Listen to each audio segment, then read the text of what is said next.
and welcome to this week's video. This week we're going to be trying a TikTok trend. Now this is something I've seen pop up on TikTok. I watch a lot of TikTok videos and it was a technique that I really wanted to try. And this is glass painting. Now glass painting sort of replicates the sort of animation cell shading style, and I really wanted to do this.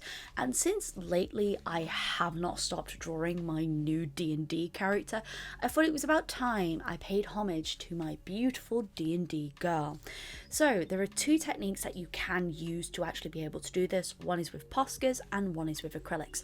I'm going to show you both techniques. Personally, I prefer Poscas. They are just something a little bit smoother. I'm not that great with acrylics, but it's just two different techniques that I thought would be really fun to show. So this is my D&D sketchbook. As you can see, I have been doodling my D&D character a lot. She is a pink tiefling champion fighter who wields a rapier. She is possibly one of my most favourite characters to play. She is absolutely amazing. My name is Isabella Amora Darlington, detective extraordinaire. I love playing her. She's been absolutely fun. We've had a few sessions so far, and she's put a few bad guys in their place already, and I cannot express how much I adore this character. You're probably going to hear me gushing about her a lot, and I would love to do a full video talking about her character and her backstory. So if you are interested in that, let me know. Where are my fellow D&D players or want to be D&D players? I am the forever DM, and I finally got to play in a game, and it was so much fun. So first thing that you're going to do is you're going to want your sketch. Now I do recommend actually sketching your idea out before you draw it. This gives you a better idea of where your line work is going to go, and you don't have to do this, but I actually like my line art on a different layer to the color layer. And the reason being for this is if there's any mistakes with the color layer, I can always make sure that my line art layer is separate so that I can make tweaks later on. So I'm actually drawing on top using Thule art pen, which is just an acrylic paint pen. You can use a Sharpie marker, or you can actually use acrylic paint on this layer. What I am going to say is sometimes this paint is going to chip away on this layer, so you're going to want a sealant. A really good way actually is to you can get like, the best way I can describe it is, do you know when you laminate something, you can get laminating sheets and you can put that on top, and that will protect your line layer if you want to display this later on. So now that I've done my line work, I wanted to get my other piece done. So I've got one in her very fancy attire, and I wanted another one where she's just had a very exhausting day and is just like sort of, ooh. These sketches actually came about because I was trying to work out how her hair would be tied up, especially with those massive horns, and I've been trying to figure out a few different things as well as clothing and fighting styles. I've been doing a lot of research for this just because, one, it helps me with my dynamic posing, and two, I just really have fallen in love with this character. I cannot express how much. I have never played a non-magic user before, so this is just super exciting for me. So what you're going to do is you're going to use your magic tape. You're going to secure that glass, because that glass will move around. It isn't going to move around massively, but if you don't want it to move around, just use a little bit of washi tape just to stick it down. I do recommend actually cleaning the glass before you draw in it, because you are going to get fingerprints on there. You are going to get bits of dust that fly around, like even though you've just cleaned, that dust is going to land on that glass. And if you're like me and you have a cat that likes to lie across everything, then you're going to get cat hair everywhere as well. So just be sure to make sure to clean the surface before you draw on it, just because it makes life a little bit easier.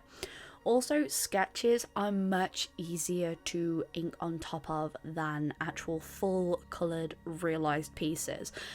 This second one was so much easier to do the line work for because it wasn't as heavily detailed. I had a little bit more to work with. So after waiting for the ink to dry, we're going to do our acrylic piece first.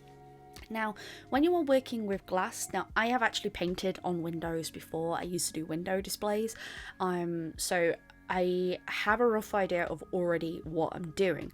What you're going to want to do is you're going to want to work from dark to light. So you're going to want to put your shadows down first and then build up your lighter layers. Because when you've put your shadow layers down, once you put the lighter layer down, there is no way that you're going to be able to basically get back to that underlayer. So you see here, I've turned it over and I am working from dark to light.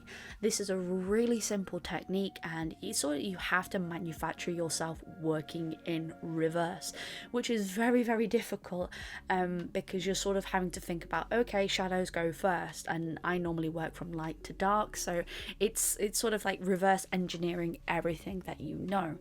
This is really, really fun to do. I mean, it didn't turn out, did it turn out exactly the way I wanted? No. Did I have fun doing this project? Absolutely. Did it cost me a lot of money? No. I actually picked up these frames from the pound shop. I already had my acrylic pens, but if you want to go for the cheaper acrylic pens, which are the Tuli Art ones, I'll leave Amazon affiliate links down below for everything I used, so that if you want to pick up, you can do, and you can help me in the process, because all Amazon affiliate links I do end up getting a little bit for, and I put into funding for the channel so that we can get new products for review for the channel. But I digress. The cheaper pack that I got are the Tuli Art pens. I absolutely love these pens. They are a cheaper version of the Poscas, and for a pack of about 24, it was £20. So this overall project, if you're just doing the acrylic markers, cost me that. My acrylic paint set is actually a really cheap set from the works.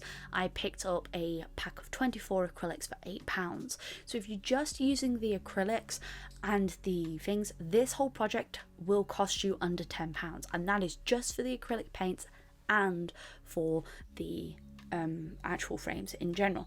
There is lots of different ways that you could approach this. You can have layering in this, which we'll do in another video, where we create a 3D art piece, which will be really fun to do.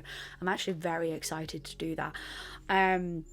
There is, you can give these as gifts, you can have them as cell shading, fake shell shaded moments, or taking a moment from animation. There is so much that you could do with this, and it is really fun project. Overall, both of these pieces probably took me about a couple of hours.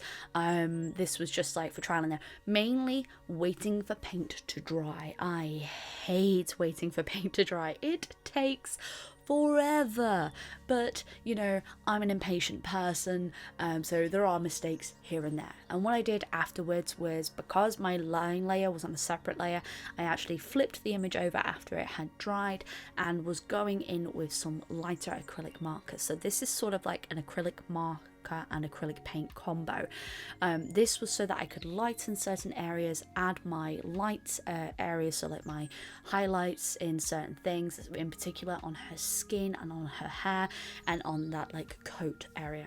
This is more of a painterly style, which is kind of what I'm after for this piece anyway, because I want to redraw this piece fully as sort of like a portrait, like you would see in like a very fancy family's home. I really wanted to do like a very beautiful painted portrait of this character. I've been meaning to do something like that for a while. Maybe we'll get a big canvas and just paint our beautiful D&D baby, but I digress. So for this next one, you can see I am just going to be using Posca pens. No acrylics, nothing else, just Posca pens, and of course the good old Tuli Art acrylic pens. So I actually forgot to press record on a lot of this. I'm an idiot. You can see here I just basically put down my flat layers. I will give you a tip on this. Posca pens can be a little bit juicy, and I had to do a few layers of some colors, and my recommendation actually is, because I originally drew on a flat white surface, and this was so I could see certain layers popping through, but after I'd done that, I actually picked the piece up, looked for it, and you can see where there are certain gap areas in.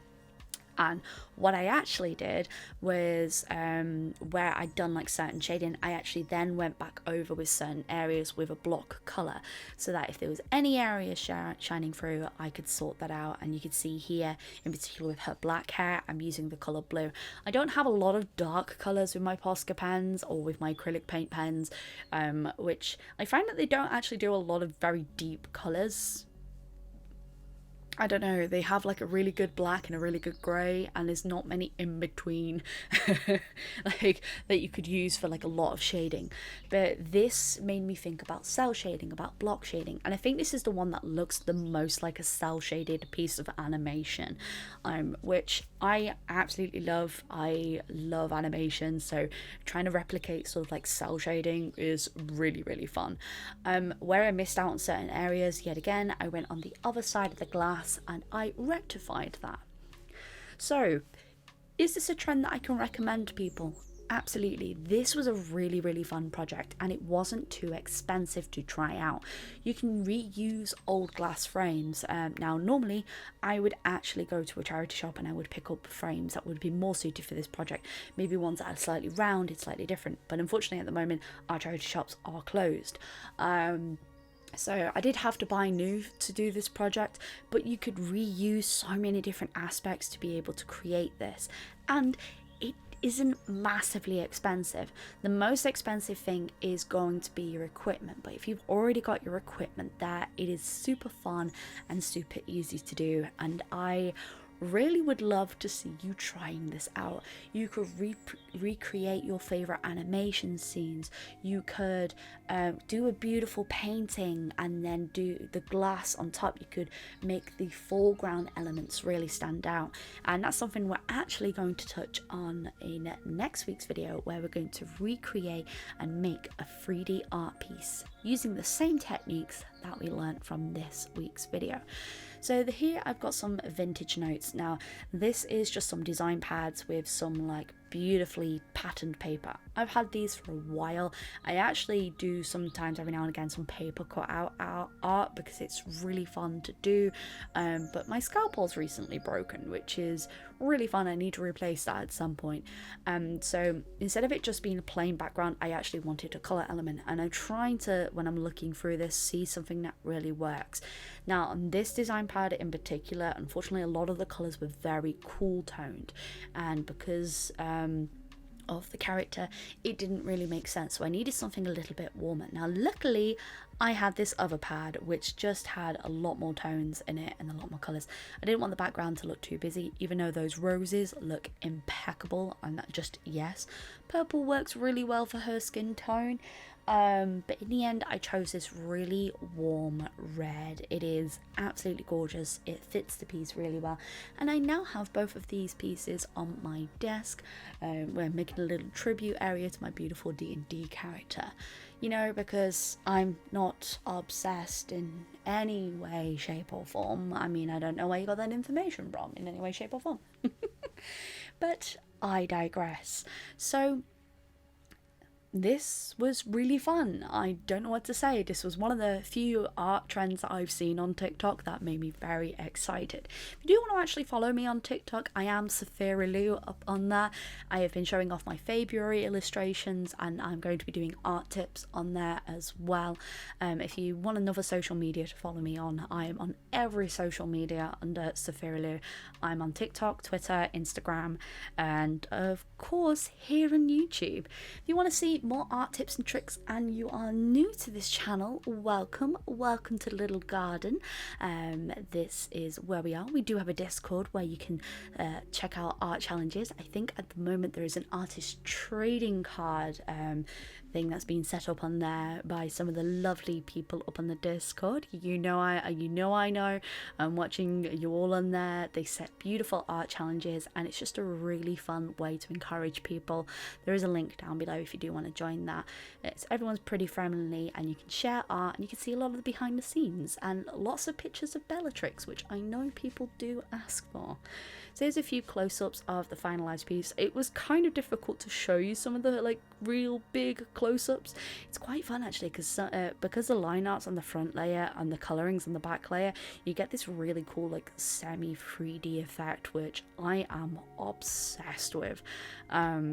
But no, I really hope that you enjoyed this, and let me know what you think of Isabella. And if you have a new D&D character, please show me. I would love to see them. Thank you so much for watching this week's video. I hope you all have a wonderful day. Keep drawing, and as always, folks, stay creative.